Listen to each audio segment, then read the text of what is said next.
Champions League is back, which means that RTTK hype is back. These Road to the Knockouts are going to be flying up and flying down all week, and I'm going to tell you exactly when you need to buy. But before we can do any of that, we need to sell into the hype of these inflated prices right now. Welcome to Trading to Glory. If you're looking for cheap and safe EAFC 24 coins, look no further than u4gm.com and use my code ELYT, ELYYT, for 5% off at checkout.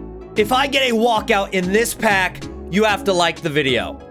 Yeah, this pack actually. 85 plus times 2. Oh no. Oh, it is a walkout. Kobo, be double. Be a double walkout. Why not?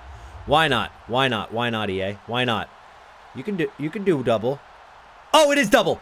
Oh, Bernardo. Okay. The investments from the last couple of Trading to Glory episodes have actually worked out very well. We're going to check our transfer list here in a minute, but we've got to talk about how we need to sell cards like Luka Modric and Lewandowski, other RTTKs, before they drop over the course of the next couple of days. We are going to see some huge crashes on these cards, whether their team wins or loses, so we've got to prepare accordingly. Di Maria, of course, got hyped up because of the leaked Portuguese League squad foundations, which still haven't dropped yet, so there could be another spike for him over the course of the next few days. We flipped some Berardis, tried to flip a few Trailblazers, wasn't that successful, and then did some low budget trading right there. So that is a recap of everything we've sold since the last episode. But we're still holding on to cards like Luka Modric, who we got for 205,000 coins, Lewandowski, who we got for 470,000 coins, and we still have one in the club for the same price.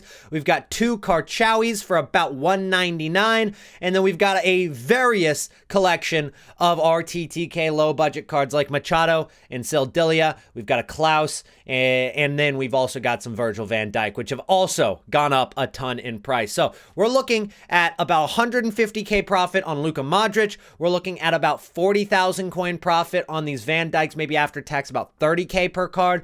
We're looking at like 3,000 to 4,000 per Sildilia. Machado hasn't moved, and probably about 25,000 coins per Karchawi, 50k for Lewandowski, and all we've done is sit on these cards. In fact, I was gone all weekend, hence why we didn't have an upload yesterday. So these cards have been making me coins, yet I have not logged in once since Friday morning. So it's actually been a very good weekend for us given the circumstances, but now it's time to sell. And the reason for that is because Road to the Knockout cards are going to drop on their game day. They might have those, highs and lows. Of course, they're going to have some hype as their game gets closer, but you're also going to be fighting off investor selling, which is us, right? So we want to get in or get out before that happens. So selling Luka Modric today rather than, 30 minutes before his game tomorrow might be the move, because here's the thing. If you wait to sell this Luka Modric card, then a very bad thing could happen. If you list that 30 minutes before Real Madrid's game and then you get undercut and he actually does not sell,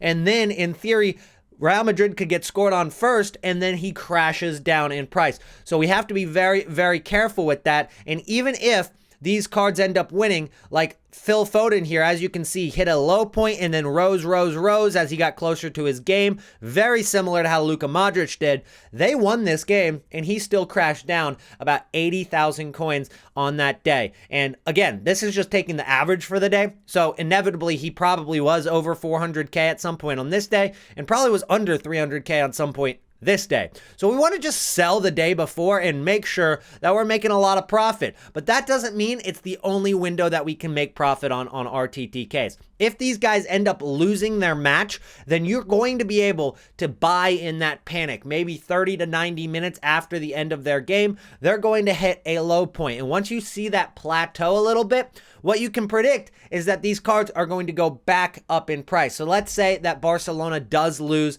their match this midweek. And what will happen is Lewandowski will, of course, come down from his 550,000 coins, which is about what he is at right now, and he's going to crash down probably closer to 400,000 coins.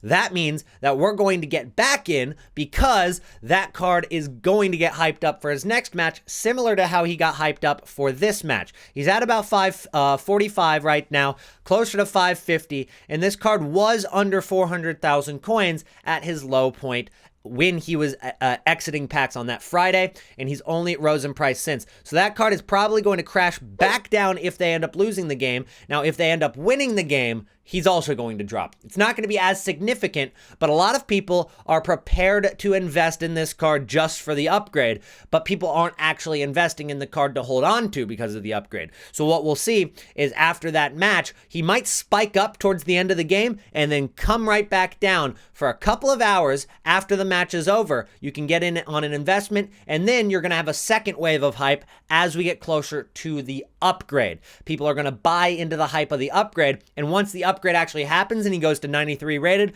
he comes crashing down a little bit again. There's tons of windows to get in on this. It's all about timing it correctly, and hopefully that gave you a little bit of an idea on how to time these buys. And of course, you guys can always check me out over on Twitter and just follow me. I'm going to tell you exactly when I'm buying and selling during these live trading markets for the road to the knockouts. So make sure to go follow me over there. And we also have a Discord link down below where the community can kind of hang out and discuss all of our trades. But next, let's take a look at Trailblazers Team 2, because Trailblazers Team 1, they hit a low point at the end or even during the weekend, which means that getting in on some of these Trailblazers investments might be a good idea as they rise throughout the week. These cards have probably already hit their low point, and if we take a look at some of the graphs for these Trailblazers Team 2 cards, we're already seeing a similar trend.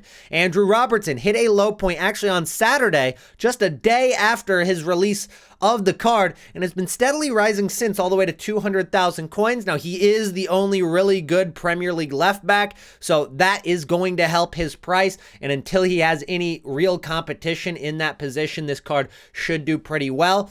But we're already looking at inflated prices. Marquinhos with that Anticipate is obviously a good idea to get involved with, given that's pretty much the best play style for center backs, in my opinion. His low point has been about 365. He's already 405. I think that they could go even higher. If we take a look at Trailblazers Team number 1 and we look at how they have fluctuated, let's look at Ruben Diaz and compare that to Marquinhos. You can see that these cards started rising on about Saturday or Sunday, and then they went up pretty significantly on both Tuesday and Thursday, even into Friday, as this card from Monday all the way to Friday went up by 30,000 coins, which is about 30% of that price right there on Ruben Diaz. So even though these cards have already started rising for team number 1, it's not too late to get involved and get some profit from them. If you have extra coins available, which I will, given the fact that I'm selling some RTTKs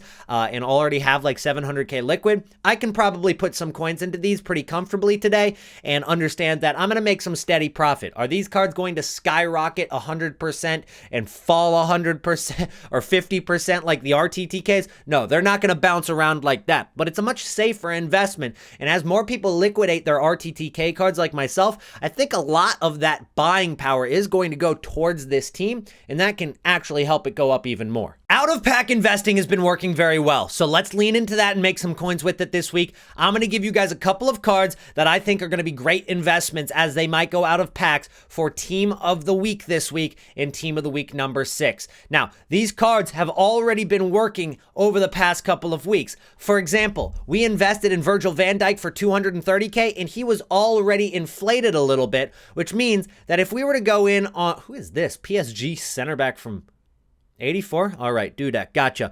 All right, but if we take a look at, let's say, Jude Bellingham from Team of the Week number, I think, 3 or 4, and then he also had a Trailblazers card. So that card went out of packs for Team of the Week. Rose was only back in packs for 48 hours and then went out of packs again for a week from Trailblazers, and he skyrocketed in price. But once he went back into the packs, the gold card crashed down.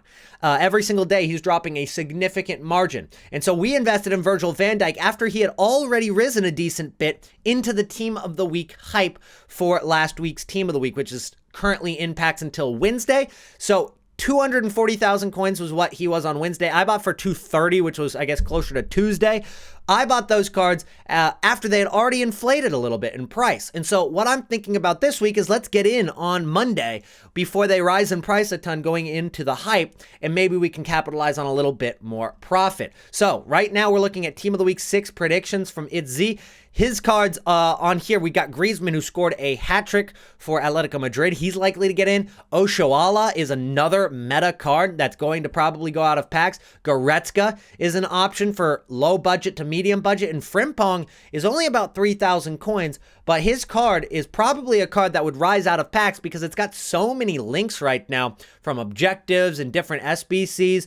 This Frimpong card could actually be a decent gold card out of packs just as a low budget investment. And of course, there are some other cards on here that might move a little bit, but those are my favorites. And so we're looking at players like, Goretzka right now. He's at a pretty low point. He hit about 15,000 coins. So the closer to 15K you get, the better. Right now, I'm recording this at, the middle of the night. So it's very inflated prices normally in the middle of the night. If we look at Griezmann, we're going to see the same thing. In the middle of the day, he hits a low point, and then in the middle of the night, he hits a peak. Right now, we're at the peak, but in a few hours, we're probably going to see him drop back down closer to 100,000 coins. I wouldn't pay much more than 100K for him today, just because you are going to have to wait a few days, and you're always running a risk that EA don't throw one of these players into the Team of the Week. So you do have to assume some risk with this kind of investment method, trying to get in, predict the Team of the Week, and then capitalize on a little bit of extra profit. But I think it's worth the risk on a couple of these cards. If you're confident that they're going to get into Team of the Week, then maybe go in on a few of these cards today. But that's going to be it for me today, guys. If you made it to the end of the video, comment whatever player pops up on this right now. I think it's Geraldo Becker, striker for Union. So go ahead and type Becker down below in the comment section. I'll make sure to drop a heart on everybody's comment who does so. Don't forget to like the video today and subscribe to the channel if you're new. You can drop any questions down below in the comments, and I'll get to as many of them as possible. You can also tweet at me. I'll get to as many as possible as well. I'm here for the people to help you guys make some coins. I'll see you guys again in the next episode. Peace out.